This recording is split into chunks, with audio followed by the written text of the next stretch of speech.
Coming up on this week's episode, we're talking Arsenal, Tottenham, Everton, plus a look back at last night's game between Liverpool and Newcastle, with more wonders of white, plus a who am I, and this year's predictions. So let's get started.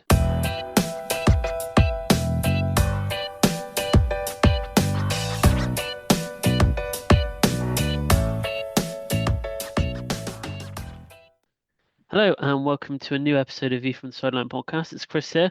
Liam's here. Hello, Liam. Hey mate, how you doing? Yeah, not too bad, you? I mean, I'm yet to see my side score a goal this season, but other than that, all fine. Yeah, we've got lots to get through today. So we're going to start off with a bit about Arsenal and have they found their missing piece of the puzzle in Gyökeres? Because I know previously, I think we've probably said it 100 times on this podcast. It's probably been said 100 times, 1,000 times elsewhere that Arsenal needed an out-and-out striker, and after two Yes, seasons, they've gone out and got one. You know, they've spent quite a bit of money on a proven goal scorer outside of the Premier League. But so far, he's done very well, wouldn't you say?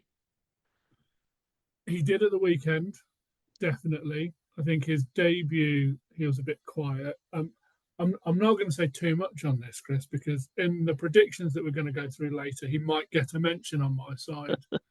Um, but you are right. Arsenal needed a striker for a long time. I think they tried initially with Gabriel Jesus, didn't work, moved him out wide. Haven't really had an out and out striker since then. With Nketiah, it didn't really work. Obviously, he's gone now to Crystal Palace, but yes, I think certainly it is obviously always better to play with an out and out number nine. I think Havertz didn't do a bad job. Certainly did a better job than we were both thinking he would do, I would say. Correct. Yeah. Um, but yes, they are going to be very, very reliant on Gyökeres to get the goals for them this season. From what I've seen so far, yeah, did all right at the weekend. Not got a problem with that. I'm not sure whether he's going. It depends on how patient they're going to be. I'm not sure whether he's going to be the 25 goal a season man No. that they need. Might fall a little bit short, but maybe if they give him a season or two to get up and running, I might be proven wrong. Yeah. Obviously, for them, to spend quite a bit of money on a striker, it's unlike Arsenal to be spending lots of money anyway. And like you said, the first game he played, it was a bit hit and miss, really. And then I thought he played relatively very well on against Leeds. I know it was against Leeds. You probably expected Arsenal to win that. Um, I still think my only concern with them is, I know we've been moaning they needed a striker. What happens if he gets injured? I think Yeah, they're just back to square one. I'm not suggesting that they spig out and spend millions of more pounds on another striker, but I still think that they need a backup. yeah, Um, just in case, especially now Havertz is out, because I don't know how long he's yeah. out for, but he's injured, isn't he? So, um, I mean, even the strongest teams look at Man City when Haaland was out for the period. He's not been out for a long time, but when yeah, he has been out for a few weeks here and there, even the best sides struggle with just the one striker. yeah, I think you look at the better teams. All right, Liverpool. I don't know whether you can count any of their attacking players as out and out strikers, but they rotated between, I would say, probably five that could all, in theory, play up top last season. And I think having that depth, yeah. certainly for them in those areas, is obviously a massive benefit. So, yeah, Yeah, I think as long as they don't become too reliant on him, he's going to feel the pressure because it's his first season in the Premier League, and I think a lot of teams are after him. So there's a lot of expectance, probably from Arsenal fans and from everyone else. But um, we'll just have to wait and see what he can do. Um, let's talk about Tottenham quickly. Obviously, changed their manager over the summer. Thomas Frank, completely different way of playing football for them. And they started off really brightly, and I think a lot of people thought they might still struggle. Um, mm. but I thought obviously with them with Sun going, obviously it's quite a big loss for them. I think obviously they were expecting at some point, but I thought Richarlison's come in. He didn't play a huge amount of football for them last year. Obviously with them having Solanke as well. Um, but I think it just goes to show if he gets the game time, he can play in that out and out striker role. And Mm. he's got a couple of goals already this season, and like I said, so far so good for them and their new manager. Yeah, and Thomas Frank obviously did a great job at Brentford, but I think what he's probably best at doing is to get a unit playing well together. I know that you could argue with Brentford over the last couple of years, Mbeumo and Bissett. Yes, they've stood out because they've got the goals, but I think with Brentford it was very much a team effort. That in terms of individual performances, you could argue that there were five, six, or maybe even more players that were crucial in what Brentford were doing, and he built that sort of solid core and solid unit at Brentford.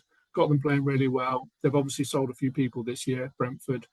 But if he can get that at Spurs, and I think the platform is there for him to do that. And I think he's shown early days that it's definitely possible. You look at the game against PSG. I know they didn't win it in the end, but they played so well for an hour of that game. The ingredients are there to make a really really good team, and I think if they sort of stick to Frank's plan, if he can maybe bring in, might be a little bit too late to do it in summer, but if he can bring in a few players either January or next year, they've got the basis of a really really Yeah. solid side. I think they will need a replacement for Son eventually. At the minute, they haven't conceded a goal in their first two games, and I think that's what we all said last season. They need to sort out their defence. I think that's his prime target, and that seems to be what he's done so far. So yeah, they could be dangerous this season. I think, going forward, like I said, it is good, but like you said, also at the back, they've done really well as well. And like you said, as long as they can keep their key players fit this season, they bought João Paulinho in from Mm. Bayern Munich. Um, I think that's a good signing for them. I Yeah, think he'll I think that's one area of the field, like a defensive midfielder that they haven't really had for a few seasons. But yeah, I think I think they'll do well this season. I don't think they'll do anywhere near as bad as what they did last season. And mm. they're coming off winning a trophy last year. They should have won that trophy against PSG. I think, Yeah, like you said, 60, 65 minutes of the game, they looked unbeatable. But then they just sort of looked a bit tired and started conceding goals. But we'll see um, what happens to them. Um, Everton. I think we're just quickly going to talk about obviously their new stadium. It got shown yesterday, I guess, for the first time on TV mm. in the game, and to be fair, they played quite well as well, which is quite good for them. Obviously, new stadium. It's a fresh start for them, albeit they've got David Moyes, which isn't such a fresh start for them. But um, I stadium looked very impressive. I can't lie. It looked very Yeah, nice. yeah. Especially from I watched a bit of the build up to the game from the. I mean, the fans were in there like 2 hours before kickoff. It Yes. was I've never seen anything like it. But yeah, like the shots of the pitch side reporters and things really gave you perspective about how that wall at the end, how steep it was. I think the atmosphere it just came across really well, admittedly on telly, but the place looked like it was a really good atmosphere to play in. Keep that up. That's going to be a really hard place to go to when you've got what is it, 60,000, It's sixty 60, thousand yeah, capacity. 60, yeah. I mean, it was always tough to go to Goodison Park anyway with 40,000. So you add an extra 20,000 scousers onto that. And yeah, it's going to be a really, really difficult place to go to. But I thought the stadium looked fantastic. I thought Everton played really well. They've got two really dangerous attacking midfielders in Grealish and Jai now. Yeah. And Jai had a superb game. Obviously, Grealish came away with a couple of assists and Jai got a goal himself. But he looks like a hell of a player, that Iliman and Jai. I think it'll be really important for them this season. Grealish looked like he was finding a little bit of form as well. He was getting a little bit of confidence back. I was actually commenting that I saw him take on a few people, which he hasn't done in a Man City shirt for a long, long time. And yeah, Everton's first goal came about of him getting to the byline, getting the Yeah, ball across, and scoring from that. So if they can keep those two players happy, confident, then I think they could be in for a really solid season. I think it's a great signing for them. Jack Grealish. I Yeah. think it works for both. I think he needed game time. If he's got any chance of Mm. getting it back into the sort of England picture, um, and yesterday I don't think has actually harmed his chances at all. So, um, yeah, very very good display in a very very nice stadium. And they've also just signed Dibbling as well Yeah, from I saw it Southampton. today. Yeah, So yeah, no, it's a good yeah, signing as well. add him into that midfield lineup, and that's a really dangerous proposition, I think, for anybody. Um, Now to last night's game. Wow. Yeah, We couldn't really call it a football match. I mean, Yeah, it was no, bloody under. it was it was a ridiculous amount of fouls in the first half. Um, I saw a page online that was knowing every single foul that had happened throughout the game, and it was a huge amount of lists, especially for the first half. But Mm. um, obviously, Liverpool taking all 3 points just for the skin of their teeth. But um, a really, really good. It's something about this fixture, isn't it? That just gets you're always going to get a really good game between these two teams. And I mean, Gordon, it's a silly foul from here. You gotta say, in a game like that where you're 1-0 down, it's only going to make it where you think it's going to make it 10 times harder for you. And obviously Newcastle get it back to 2-2, and then with pretty much the last kick of the football, up pops a 16-year-old to score the winner, which is absolutely mental. And if you didn't Yeah, know, he actually was let go by Chelsea then last season. yeah, and they were very disappointed by it, weren't they? I think John Terry came out and said what a good player they've let go. Yeah, And yeah, he's sort of and he's had a couple of chances to impress in pre-season, and he's obviously taken it. Manager likes him. I've got to admit though, I saw a stat saying that the game was only in play for about 40 minutes in the entire yeah, match last night. yeah. Apologies if that's ruined one of the wonders of No, live. no, no. It was looked at. It was looked at. I didn't do it at the end. Obviously, not enough of a wonder to be included, but No. yeah, it was like you say, lots and lots of fouls in the first half. Most of them not really overly aggressive. They're just pulling and pushing while Yeah. the ball's in the air. Every time the ball went above head height, a foul was given because somebody was pushing or jumping on somebody. It didn't take away from the atmosphere. I mean, a game like that normally, if you have a referee who's blown for everything, and I think he had a decent game, the ref, then I it normally sort of takes the attitude out of the crowd a little bit. Didn't at all last night. The Newcastle fans obviously incensed by the Liverpool pursuit of Isak, but I mean, it's one of those games. I thought Newcastle looked better with 10 men.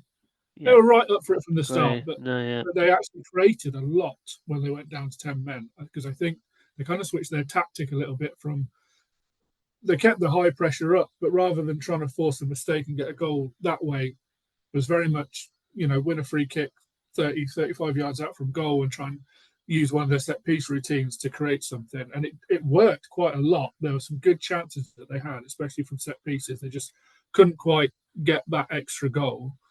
And then, yeah, it got to the 90 plus whatever minute, and I saw the 16-year-old lad taking his tracksuit top off to come on. And I thought, if that was me at 16, I would absolutely buckle. There's no way I'd have the confidence after witnessing 90 odd minutes Yeah, of that.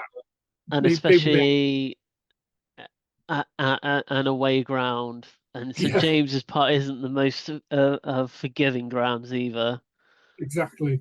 Yeah, I thought 50,000 Geordies screaming at me. You've seen your teammates.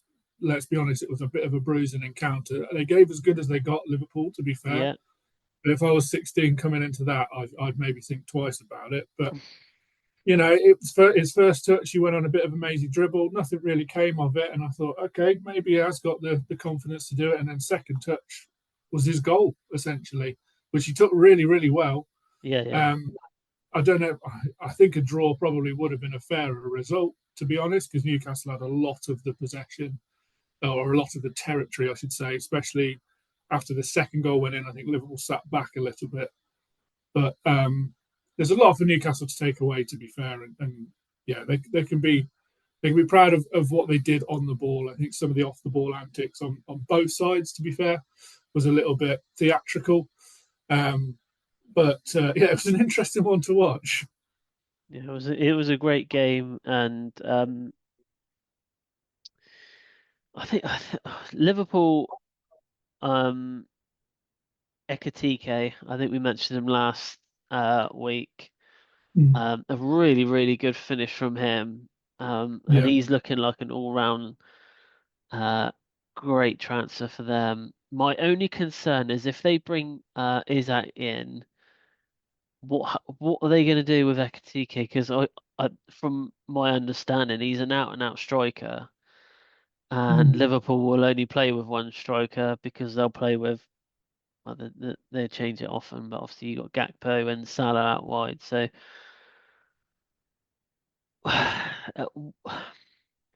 because they're going to have spent huge money on both, Yeah. and I Yeah. can't imagine either are going to be that best pleased to have to give up their place to the other person. So, No. do, are Unless they going to unless end they up changing the way that they play, or is he going to be stubborn and say, "Look, you've gone out and bought me two essentially world-class strikers for a lot of money, but how do you expect me to yeah. fit them both in?" I know obviously as a manager you probably get a small say in what's happening, but at the end of the day it's sort of the board and all the other people, Yeah. all your other staff around you, they're actually making the decisions on the transfer. So I think it puts him in a difficult place. Um, but personally, I don't think he'll change it. I don't think he'll change it. I don't. Yeah. I don't, He seemed to have got the right formula for yeah. Liverpool, and to change it now, it just seems a bit silly. But is there going to be pressures on him to make sure that both are playing? Yeah. Like you say, I can't see them changing formation. I can kind of see them trying to fit a square peg in a round hole. Maybe they think one of them has the attributes to potentially play out wide, maybe on that left side with Salah on the right. I'm not sure. Um, yeah, it is a tricky one. You understand why they're interested in Isak still. Yeah, He is a world class striker, and he obviously scored a lot of goals last season. And you know that he's proven Premier League talent. Whereas Ekitike, that was his second game in the Premier League. He has scored in both. I think yes, he took his goal brilliantly. I don't think he had the best game. He gave the ball away quite a lot, and I think I could see that although he has scored two and two, I could see Isak coming in and him Ekitike putting him dropping to the down. bench. Yeah, I think even though they spent a lot of money on him, yeah, yeah. I think they will if they do get Isak, and they haven't made another bid since the initial one was rejected.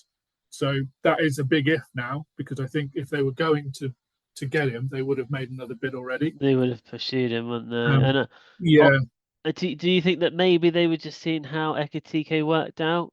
Maybe they were just seeing if as a if backup, they thought that he could do it, yeah, potentially, without having to yeah. spend more money. I don't know, but I still think they're going to sign. I've still got a feeling they're still going to sign him. I think They might leave it late. I They might think leave it. that they may be playing the long game here and thinking if he's desperate to leave, but then Newcastle hold the cards, really, don't they? They're the I ones don't that know how can. long is. I don't know how long he's got left on his contract, but if I'm Liverpool now, and I've had 100, 110 million or 120 million Yeah, rejected, he's very clear that he wants to leave, doesn't want to play for Newcastle again. If I'm Liverpool now, I've got a choice. Either I match Newcastle's asking price and I Price, bring yeah, him in as soon as possible, which I think is what they would have done if that's what the option that they were going to take. Or the other option, I think the one that they're going down is, well, he doesn't want to play for Newcastle again. He's going to sit there until January or potentially till next season, not playing, and we'll get him at a cheaper price. yeah, I think that might be what they're trying to do. We'll assess it in January. If he's not played between now and then, we make that same bid again, or maybe even less, and then we'll eventually get him. But he's down tools for Newcastle. Come on, mate. interesting, If they yeah. were chucking him in the starting lineup now, I don't think he'd put 100% effort in. So I think Liverpool know if they just wait it out, there's going to come a point where Newcastle go, well, actually, we're paying this guy hundreds of thousands a week to do nothing. So we're going to have to accept some offer. And I could see that. I think that's going to be what happens. I don't think January is a good time to make any transfers really, but it might be the end of the season. I think they'll hold out. I think they're just gonna wait and wait and wait, and then to see how long. I assume his contract is probably another 2, 3 years if they're asking that sort of money for him. So we will wait and see. But we're gonna go over now and do some wonders of white, Liam. My The favourite player. first one is actually about someone we mentioned just a second ago. Ooh, Njai. He became Everton's first ever Premier League goal scorer at the Hill Dickinson Stadium, having also been Everton's final scorer at Goodison Park. forever in the Everton history, Yeah, and he is brilliant as well. And I was surprised that no one came in for him over the summer. Maybe he's happy where he is, but he's a brilliant player. this one is going to anger some Man United fans, by the way. Heads up. So since the start of April, Manchester United have won fewer points than all the other present Premier League clubs, obviously apart from the three that have been promoted. Even Leicester City have won more Premier League points between April and May than Manchester United have since April. They've only won 6 points since April. Well, three of them were against Villa. That's- Oh, It's annoying. sorry to hear that. Yeah. Um, with a 7-1 victory over QPR this weekend, Coventry have now scored 5+ goals in back-to-back league games for the first time since September 1935. Wow. That's wow. 90 years. I knew Frank Lampard would come good as a manager. Yeah. He's doing really well there. He is doing well. And then last but not least, for the first time in the Football League history, Cheltenham Town have begun a campaign by losing each of their opening 5 matches. Thanks, mate, for my That's all second right. team. Yeah, Nah, yeah, sat propping up the football I league. saw the stat and I thought I've got to put it in there. Yeah, at least we have scored because last season I think it took us 7 or 8 games, I seven. think it was. Yeah, Yeah, so we have got a goal, just not any points. well done. Yeah, Okay, so um, we'll go into this season's predictions that you've kindly drawn up for me. yes, And shall we go through them and see what we've put down? yeah. Let's do it. I've given you all of about 10 minutes to prep for this, I so kind of had, I kind of knew what sort of criteria you were going to go for, so I did. they, they I don't had, change too much. yeah, yeah. So I'll start at the top. So we'll go with who's going to be champions this year. My personal prediction, I just think they're going to be angry, and they're not a team to take lightly when they're angry. So I've gone Man City this year. You've I got just Man think City. they're going to come back storming. But yeah, it's going to be one of two. I've gone for Man City Yeah, over Liverpool. I've gone for the other one. I've gone for Liverpool. I think they'll get back to back. I think of all, bar probably 2 other teams in the league, I think Liverpool had one of the strongest sides last season. But I think that they've made it stronger with the players that they've brought in. Because if you Yeah, look at like for like replacements, you've got Nunez and Ekitike, which to me doesn't seem even like a fair um, yeah, comparison. And you've got Verts and many other Liverpool midfielders. mm, Um, I think those two, I think alone, I think will improve them as a squad, and I think they'll go on and win the league. Yeah, I'm going to add a little asterisk to mine because I'm going to say that I think Man City will win it if Rodri is back fit and playing Okay, yeah, soon. Because I think a Man City with Rodri are twice the team than a Man yeah, City without Rodri. If he's agreed. out injured for most of the rest of the season, then I totally agree where you're coming from. But yes, we'll move on. Who do you think is going to be relegated, Chris? Okay, so I've gone for Burnley. I just feel like they're going to go down. And then I've gone for two teams that weren't promoted. I've gone for Wolves because I think it's about time that they get relegated. I think if you look, I would say in the last 5 seasons there has been a steady decline, and I think Yeah, they are at the tail end of that decline now.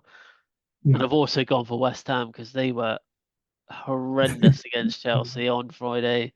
Their marking from corners was absolutely woeful. And I mean, yeah, if they carry on with that all season, I can see them going down as well. yeah. I've got to say, yeah. Although match of the day went on about nothing else in that game, West Ham were quite poor. I've got to be honest. I messaged you about that, but they didn't Yeah, mention Chelsea once in the whole always thing. But yeah, annoying. You come up an incredible like 4 or 5 yeah, goal win, and all they do is how terrible the yeah. I opposition thought, were. oh, maybe they're going to mention the new signings and how well they played, and Yeah, nothing. No, no. absolutely nothing. I've gone similar. I have got Yep. two of the same teams as you. I've gone for Ooh, Burnley as well. Just don't think they've brought enough in. yeah, I've also gone for Wolves. yeah. Like you say, steady decline over the last few seasons. I mean, there's rumours about Strand Larson going to Newcastle. If that happens, I think that might Oh be goodness another me. nail in the coffin. The other team I've gone for is Leeds. Again, Leeds fans love Ooh. me. I know Leeds fans love me. Oh, But the reason that is that an actual is there actually good reason why, or is this just a there is, past? I do have a good reason why, and my Go good on. reason why is that the players that they've bought, I think they've bought a good keeper. I think that Lucas Perry is a good goalkeeper, but I don't think they've bought enough to maintain a challenge to survive. I think Daniel Farker, don't mind him as a manager, but I don't think this is necessarily his level. I think he's been relegated before. I can see him battling really, really hard. I think there will be the 18th team. I think Wolves and Burnley will be below them, but I just think I know West Ham have been poor, but if they were to sack Potter, they'd have a good choice of people who would want to take that job. They've got Bowen, Paquetá. They've got a decent squad for a manager to come in and get good results out of them. Whereas I think if Leeds were to sack Farker, they might have a decent choice of managers, but I can't just see like an instant bounce happening. So that's the reason why I've gone with Leeds. I think Sunderland will be okay. They've spent a lot, but I think they've spent it quite wisely. Yeah, that's my reasoning. But in 12 months' time, we'll be sat here going, "How wrong was I?" Leeds did great. They finished 10th or something like that. So yeah. Anyway, biggest overachiever.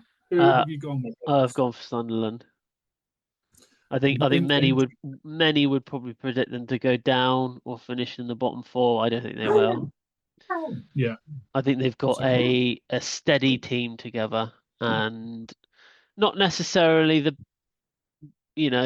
best team in the league, but they've got grafters, and I think Yeah, grafters will see them into a good position. This I'm not saying top 10, but I'm saying yeah. that they'll No, I think overachieve. I can see that, and I was tempted myself to go with Sunderland. I went with Fulham in the end because I think kind of the opposite of Wolves. They've sort of maybe they've maintained, but there is definite slight upward trajectory. Yeah, And I think a lot of the teams like Villa, and I think potentially Nottingham Forest, depending on how they do with European football and league football. And I think the same for Palace, how they do with European football and league football. I think that Fulham could be the team that take advantage of a bit of tidiness with those teams, and I could maybe see them sneaking into the Conference League spots or something like that. I think they've got a good, solid squad. I think Silva's a really tactically aware manager. I think he's really good. So Yeah, I've gone with Fulham. Cool. Now, biggest underachiever, the one that no team wants to have. Who are we going with, Chris? I have gone for Newcastle. Ooh, even after last night. Even after last night, I just think I think now, they've had 2 seasons now in the Champions League. I think them losing Isaac, whether he goes, whether he stays, whether he doesn't play, I think for me that's going to be a huge loss for them. I don't think they'll finish in the top 7 this season. Ooh, that's a big shout. Do you think top seven would class that as a good, like a decent achievement?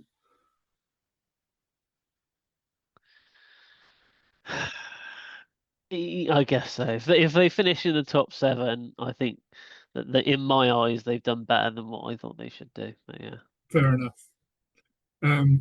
My biggest underachiever, I've gone with Brighton. good Um, one. Yeah, the reason I don't think they're going to be in relegation trouble, but I don't think they're going to challenge for Europe this season. I just think they're going to be safely mid-table, and I think now they've got a reputation. People kind of expect Brighton to, play really attractive football, get some really good results, be sort of in the top half of the league. I could just kind of see them finishing like a 13th or 14th this season. I mean, they might yeah, surprise me, and they always do with transfers because they do pluck players from absolutely nowhere, and yeah, they yeah. really fit the way that they like to play. So, yeah, I may be proved wrong, but I've gone with Brighton this season to be the biggest underachiever. Um, the interesting one, make a wild prediction. I have this. This is not going to go well. Man United will finish below Leeds and Sunderland. Oh, okay, interesting. Yeah, You don't think they've got enough in the transfer window? no, no, we'll get to that in a minute. Okay, Man United to finish below Leeds and Sunderland. God, I think there'd be a mutiny if they finished below Leeds. I've gone a little bit outside the box, as always on this one. I've gone with someone is going to sue the Premier League. I Oh, don't know whether it's going to be for a VAR gone wrong. I don't know whether it's going to be for PSR. I don't know what for, but I think it's getting to the point where owners are getting so annoyed at some of the decisions that the Premier League and the officials are making. I think someone this season is going to sue them. Maybe even like a Man City or someone like that, waiting for these charges. Maybe Man City might decide enough's enough. We're going to sue the Premier League back for all these 115 charges. I don't know, but I could just see it happening and starting a bit of a precedent of clubs suing the league they're in. fair one. Yeah, that's what I've gone with. Chelsea, where are you finishing this season? Third.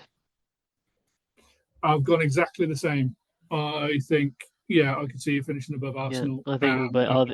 It's City will exactly what be I'm thinking above Arsenal. Yeah, nice. Now, your turn to predict Villa. Where are Villa finishing? 7th. On seventh. You'll You've get actually gone quite Europe. high. You'll get Europe. I I just think it's going to be this close. the start you've had.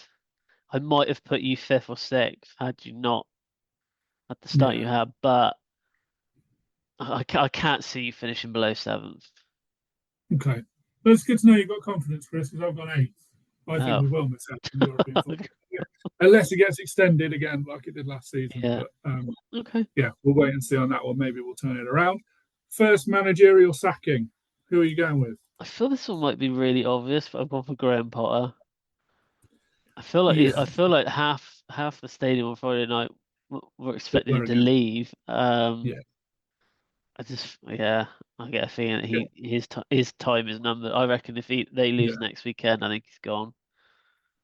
yeah. It wasn't a good reception for him, especially at No, half time as well. That yeah, was a lot of booing and yeah, people leaving after 30 odd minutes, which was, it was, yeah, yeah, they're not happy. I've gone with Scott Parker mostly because he's always the first manager to be yeah. sacked. That's Um, logical. You've gone but with a I logical think, yeah, choice. I think Graham Potter's a good a shout as any. Best signing of the summer. What do I you haven't think? gone for a Chelsea player. I've gone for the man that we started talking about at the very start, Gokres. I think if he Oh, stays interesting. fit.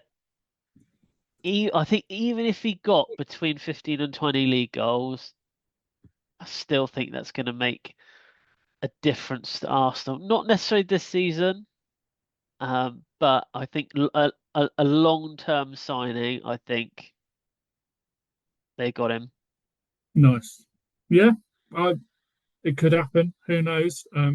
I'll talk more about that in a second. Oh Um, dear. Oh I've no. my signing of the summer. I've gone Florian Wirtz. Oh Seen yeah, okay. quite a bit of him at the international tournaments when he's played with Germany. Seen quite a bit of him in the Bundesliga. I think, yeah, he's just got all the attributes to make a Premier League player. I think he's maybe had a little bit of a slow start. I reckon he'll come good though. It's going to be quite hard not to, especially if Liverpool do sign Isak. Hard not to get assists with those three in front of you.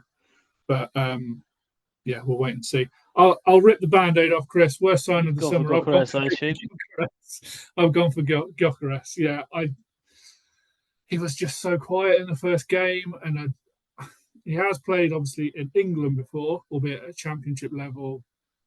I do tend to think that strikers can struggle when they come over. First of all, he may not. He may end up going and getting 20 plus goals this season, but I don't know. It's just something about the first couple of performances that I've seen that makes me kind of think he might get stuck on sort of 12, 13 goals this year. Uh, Not to be one of those people. A lot of the goals he scored last season were penalties. I don't think he'll be on penalties for Arsenal. Might be wrong there. If he is, maybe he'll get a few more. But yeah, it's a lot of money. It's a big gamble. Like you say, they've only got one striker. If he gets injured, then it's going to look like a disaster of a signing. So yeah, that's my Um, reasoning. I don't know if this is allowed, but I've gone for a double of Kuna and Mbuemo. I can't figure out which one's not gonna be worse. No, I personally, Mbuemo's okay. He's been pretty consistent with Brentford. He had a great season last season, but again, I don't see. I can't stand Kuna. He's no. I think that they were good at the clubs that they were at. And I think that Manchester United spent a hell of a lot of money on these two players when they don't particularly have a lot of money. yeah, Um, I think if they would have waited, I think they could have got better players for less. fair enough. Yeah, it's going to be an interesting season for Man United.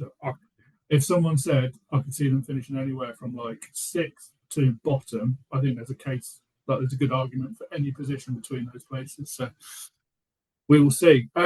One team to be promoted from each division.